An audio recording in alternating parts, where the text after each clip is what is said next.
So welcome to the Q&A session, Mobile Communications, for the final chapter, Chapter 7, the Outlook.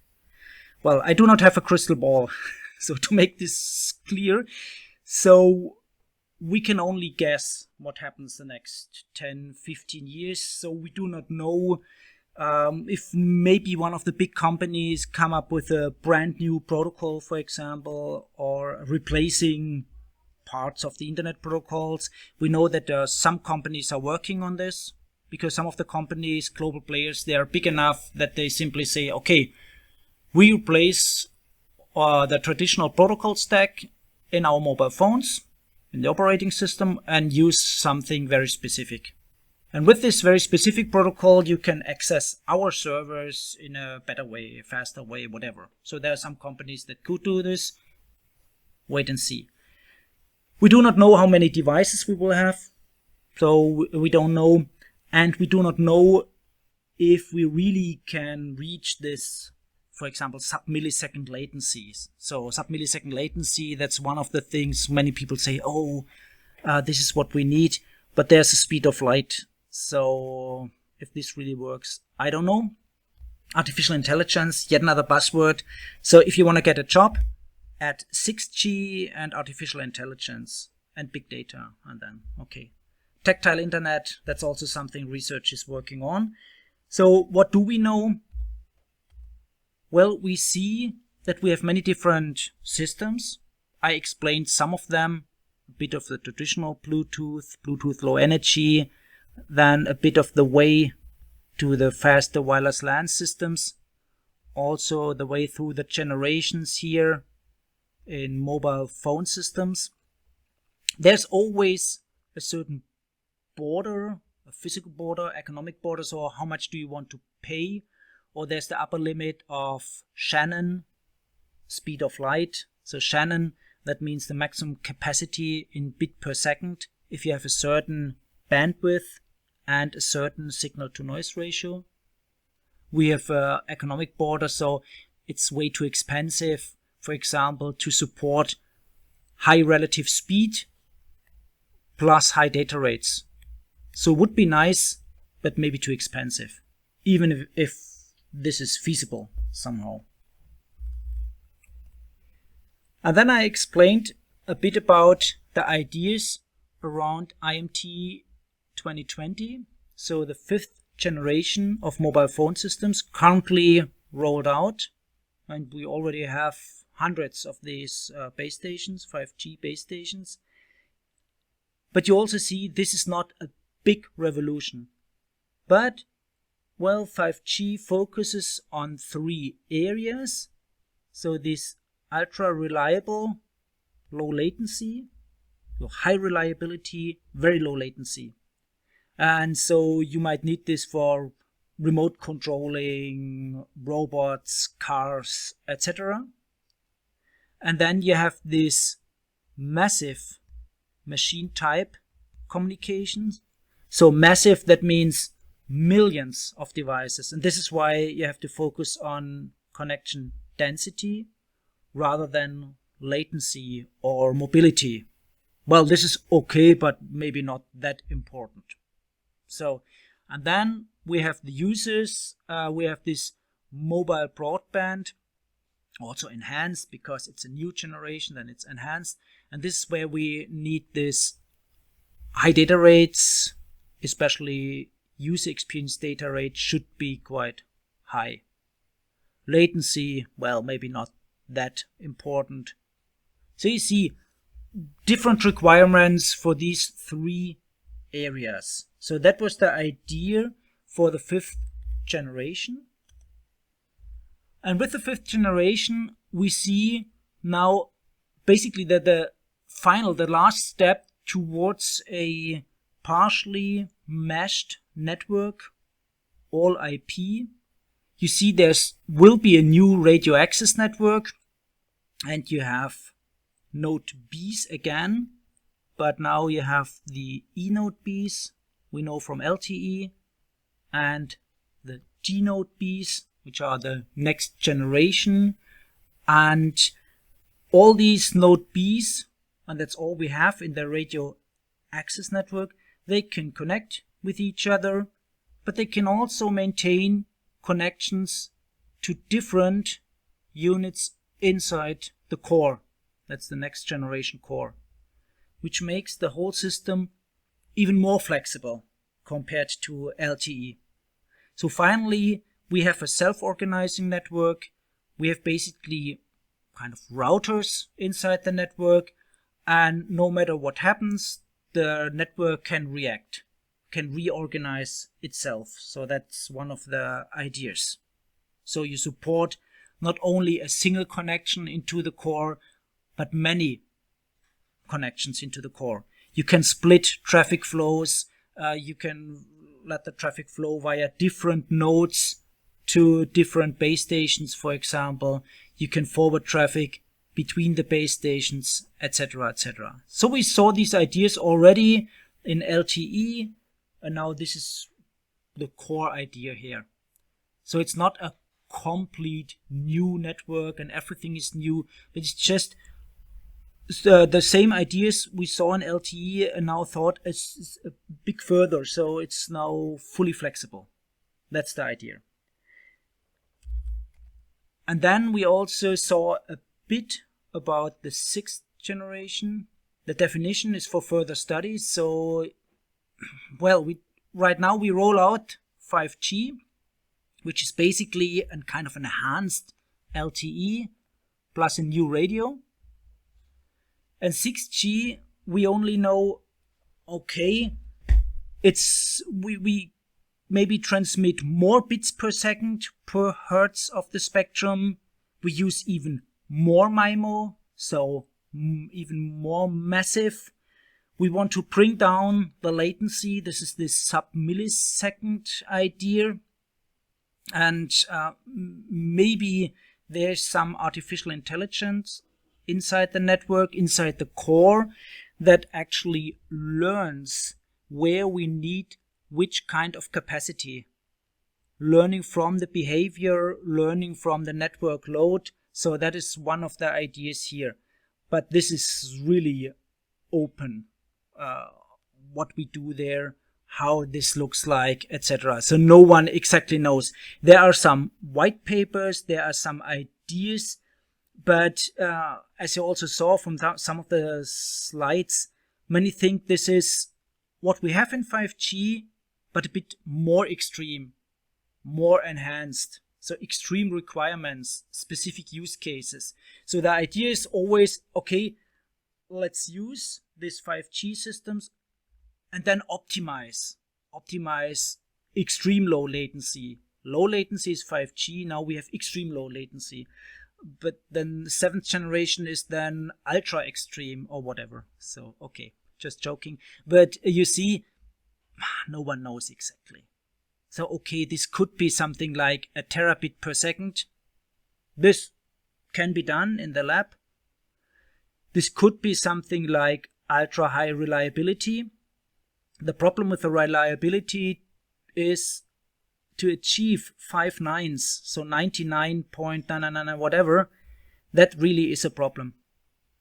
And this is extremely expensive, because this means basically no failure, no interruption. And you see how many white spaces we still have in Germany, where we do not have really coverage, even in big towns. So, okay. So this will take some time. Then some people think of covering the sky, covering space. We don't know. So that's clearly open. Okay. So, but what you should know about the new generations is, this is all about higher data rates. This is if you look at marketing, for example, you see, okay, new mobile phones and even higher speeds.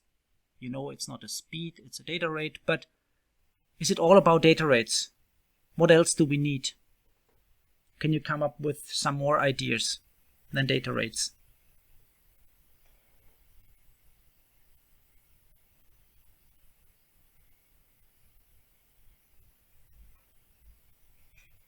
Some more parameters.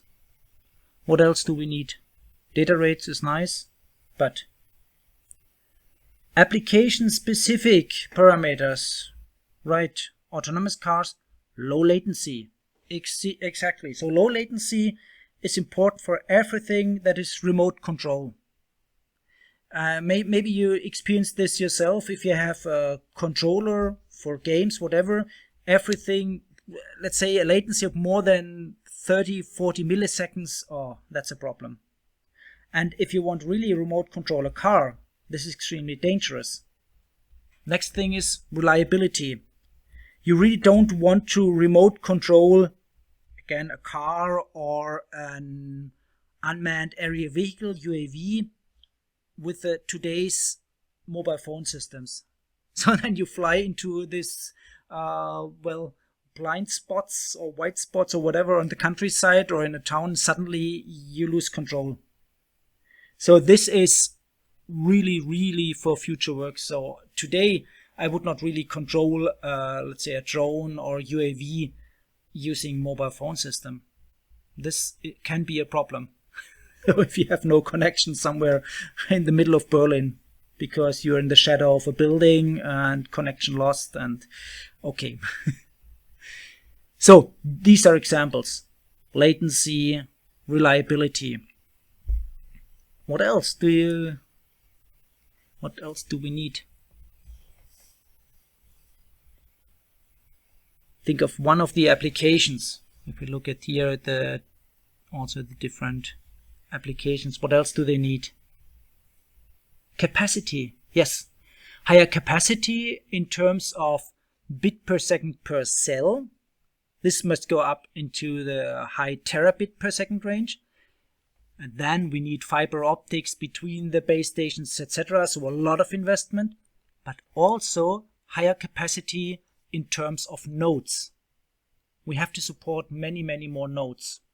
So because this is not only humans carrying a smartphone, these are buildings and cars and trucks and UAVs and whatever we have, and they are all equipped with several transceivers. So and that is the idea of connecting millions or billions of devices. And this then goes together with the 3 application domains I explained to you, that you have this massive broadband. It's all massive and it's enhanced. So even more massive broadband. This is one thing. Machine type. This can be enhanced or ultra or whatever. So this is this where you have many, many devices. And this ultra reliable and low latency. Maybe not that many devices, but ultra reliable. So these are the 3 domains. So you should have heard of these 3 domains. This does not mean that you do not support something that does not fit into the domains, but these are the 3 domains where industry thinks, okay, this is where we need the support of the new networks. So people want to have the broadband.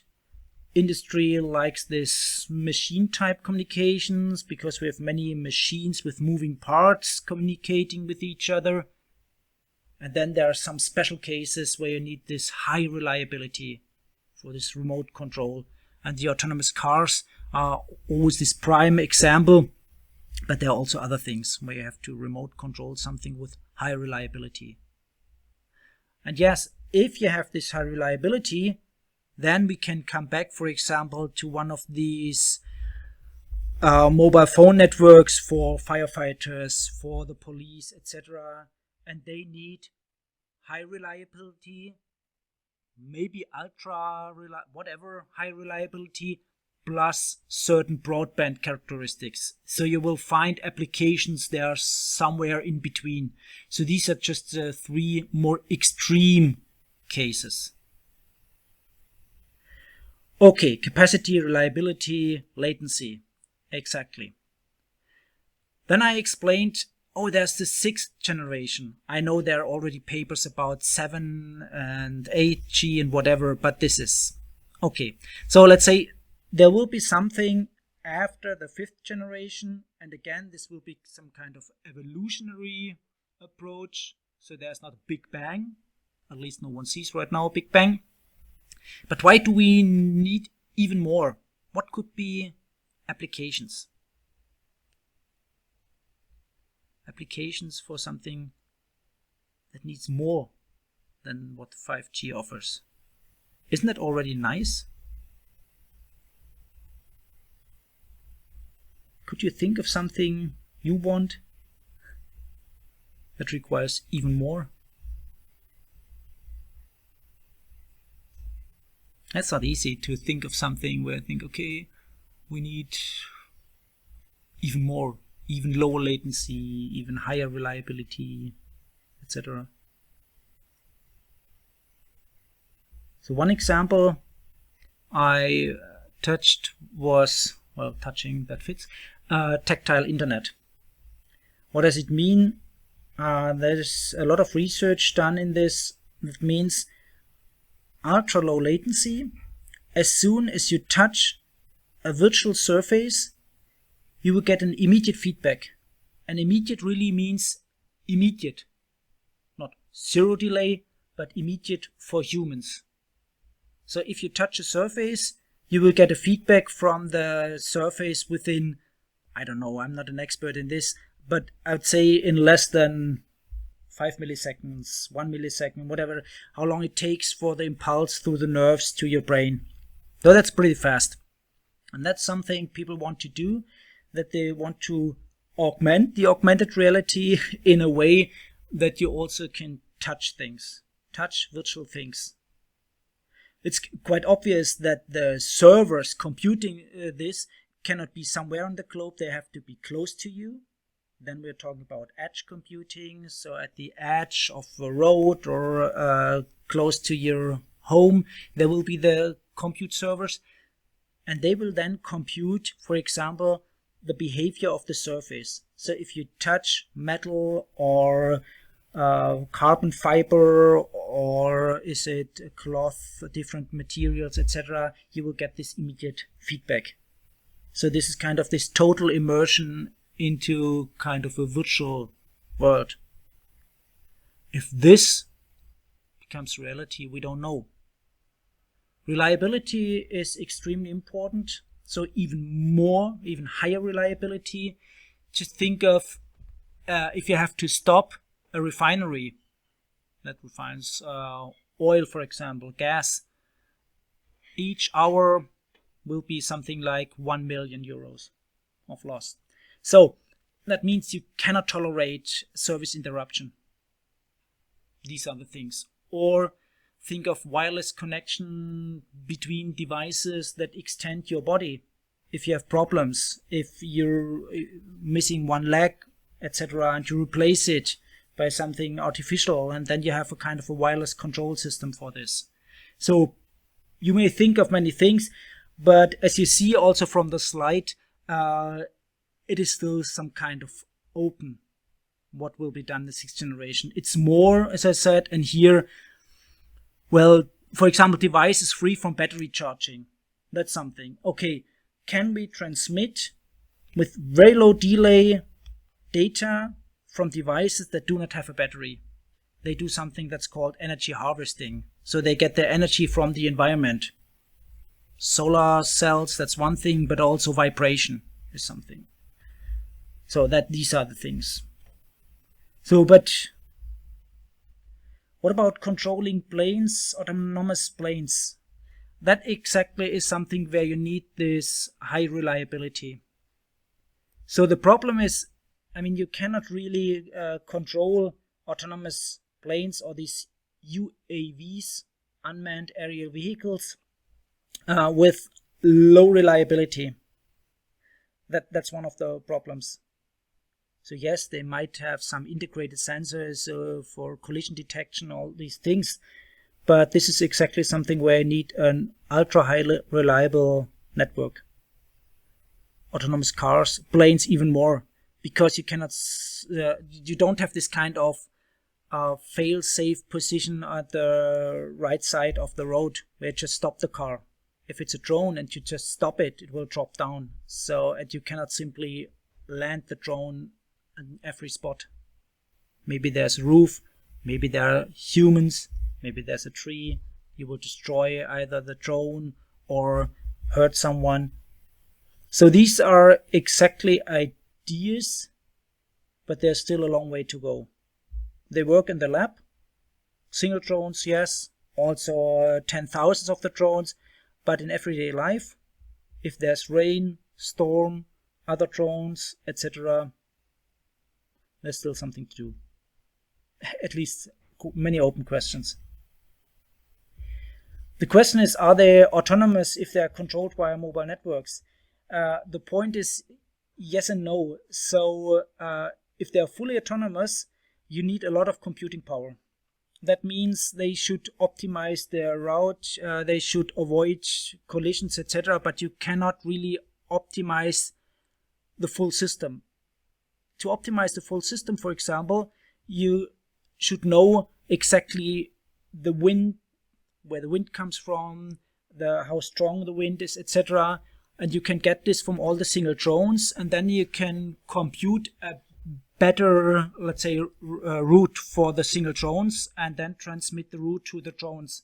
So the single drones could optimize something, but if you have a kind of a better overview of the whole system, then you can remote control a bit more. And the same is true for cars. So if you want to remote control the cars, for example, to avoid accidents, the car can do its job, but also some kind of an overall overlooking control system can further optimize it. But you're right, it's not fully autonomous then anymore. But if you're completely autonomous without looking, let's say, towards a common optimum, you might try to optimize the single drone, the single car, but this is not the optimum over looking at the whole system. So that's true. And these are ideas. And you still have the lawyers that will tell you, well, who's then responsible if something happens, etc. The question is, do I think that fully autonomous or mobile network control UAVs will be a thing? Good question.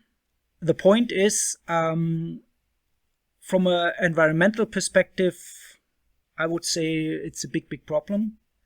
Because to carry, let's say, 1 kilogram from A to B, you need a lot more energy if you use a UAV. Because you have to lift it into the air and then transport it. And if you're rolling on a road or on a train, even better a train, that use way less energy. So I can't imagine that we replace really a lot of the traffic by UAVs. So I don't know.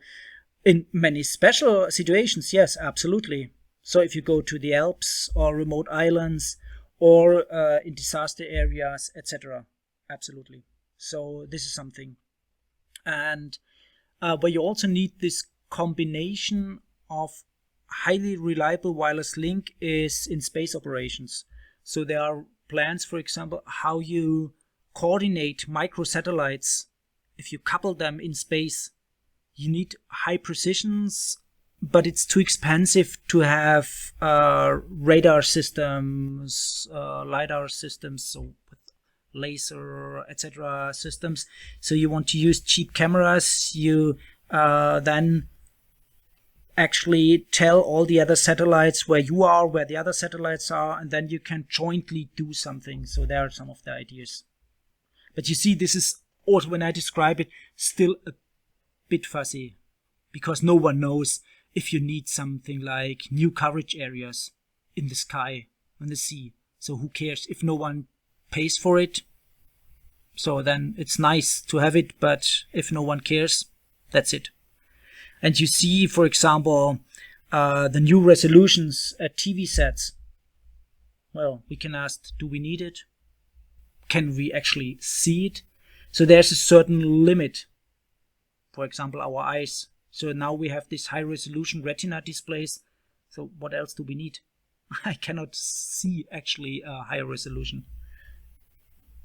But augmented reality, virtual reality with high resolution, high frame rates, and immediate responding environments could be a thing.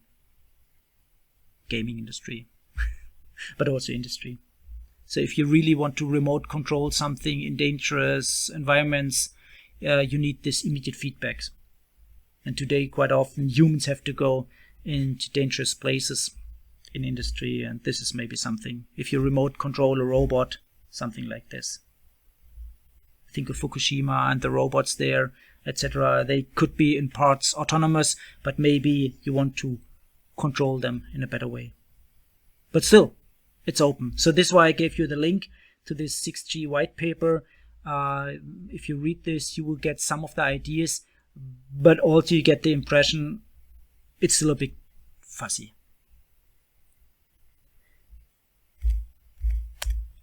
Okay, so 5G, that's one way to go. I briefly covered something like LoRa. So LoRa, just to remember, that's a network used in many places. It's called the Things Network. They can look this up.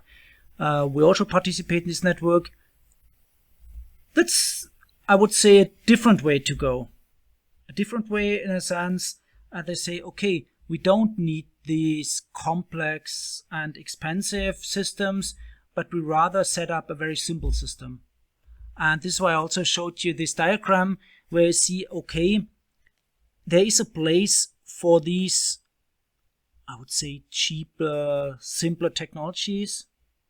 And there's also a place for these higher data rates and larger distances and even more and even higher data rates, but maybe covering only something like 50 meters. So I think there are niches for all the different technologies. But I don't have this crystal ball that can tell you, okay, LTE will take over wireless LANs. Maybe. And the same is true for LoRa. So reason for technologies like LoRa is that you don't want to be dependent on a network operator. You want to set up something on your own. You don't want to pay. On the other hand, then you don't have maybe the same service quality. So LoRa, if you're interested, you saw the pointer. You can look this up. You can also participate. We also do this. So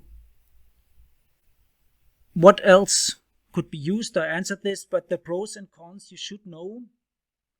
What are the differences?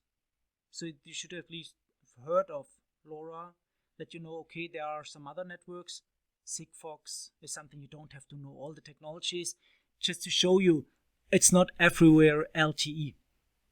It could be LTE, maybe from a technical perspective, LTE could do the job, but maybe you don't want to be dependent on a certain network operator. Okay, so pros and cons, I think they are quite obvious. In the end, it's all physics. So you cannot do anything magic with LoRa or with LTE. It's just a question of how much money you want to spend. Okay, you have a question. Different question. Why do we have a relatively low penetration? If it's super low, I don't know. LTE penetration in Germany. Well, one reason is that the third generation was quite expensive. And now with LTE, you can basically have to get rid of the whole 3G technology. You don't need it anymore. It's a complete different system. But to keep up running different systems is quite expensive.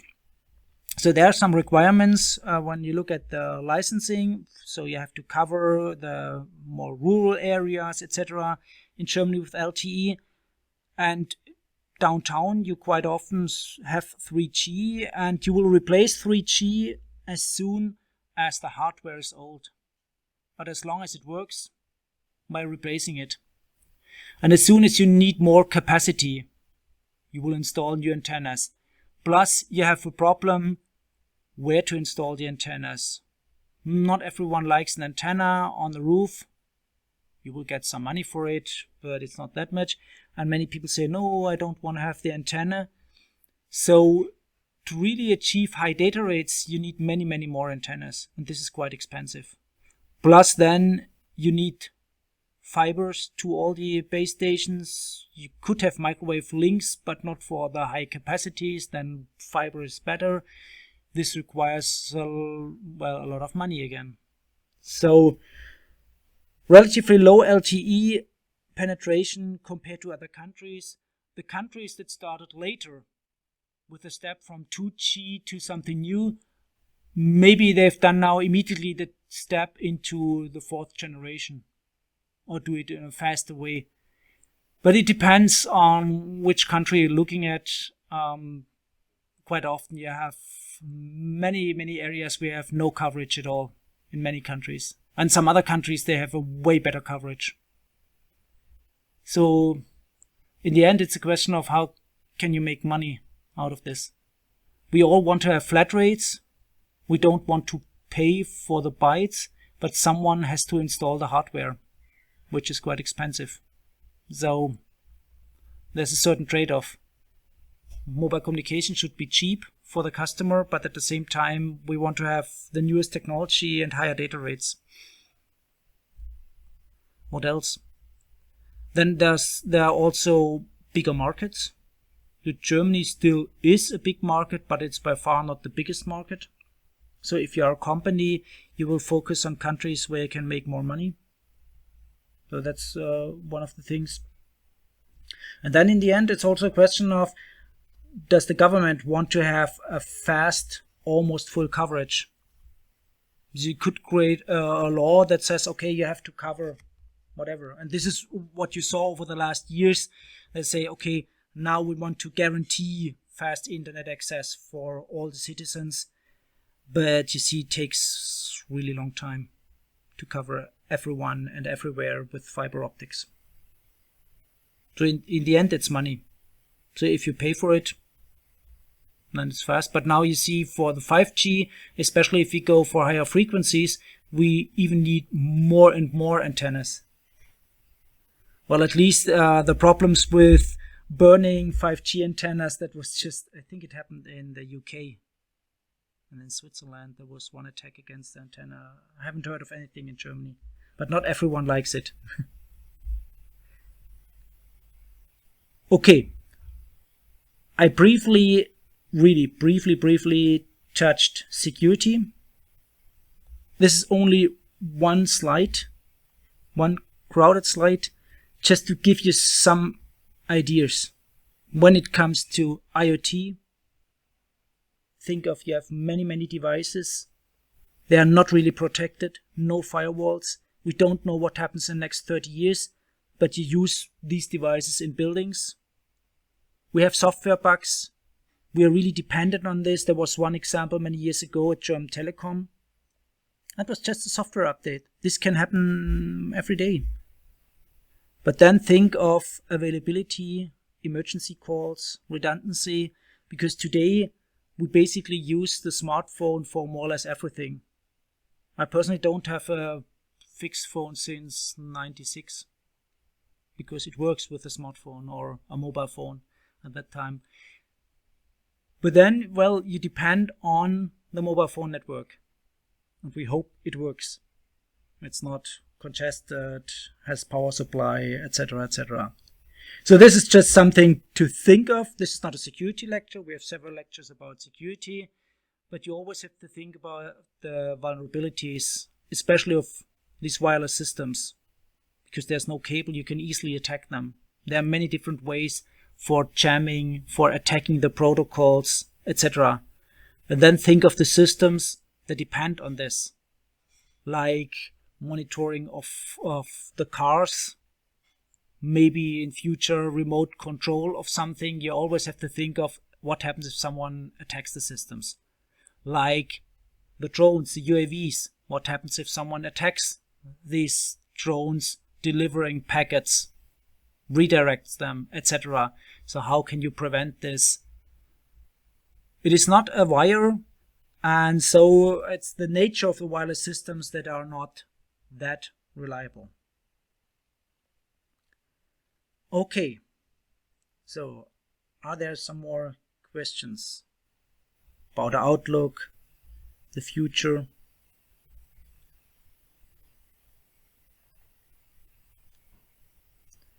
So you can already buy 5G mobile phones, at least for the marketing. This is 5G. We have 5G networks, but still it's of limited use. At least for people, it's more for industry. It's more important.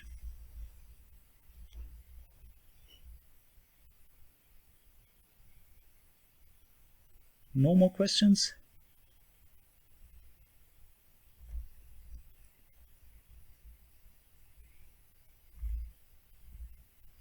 Okay, so if there are no more questions, then thanks a lot for participating here in this mobile communications course. I hope you learned something. We could only touch some of the topics. We looked a little bit deeper in some of the topics. And the key idea of the lecture is you should understand the basic problems and what are the consequences. The problems, they typically originate from the characteristics of the wireless links, interference, etc.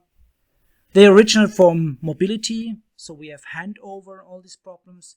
We may lose data due to interference, etc. And what are the consequences then for the higher layers? How can we react? How can we keep the network together? And you saw what happened over time with the wireless LANs, with the mobile phone systems, and you saw a bit about the protocols. The future we don't know, but at least I hope you learned a bit and you can apply this knowledge. And if there are any more questions, please contact me, ask anything, and then I wish you all the best. Okay, so thanks a lot, and maybe we see or hear each other in some of the other lectures. Bye.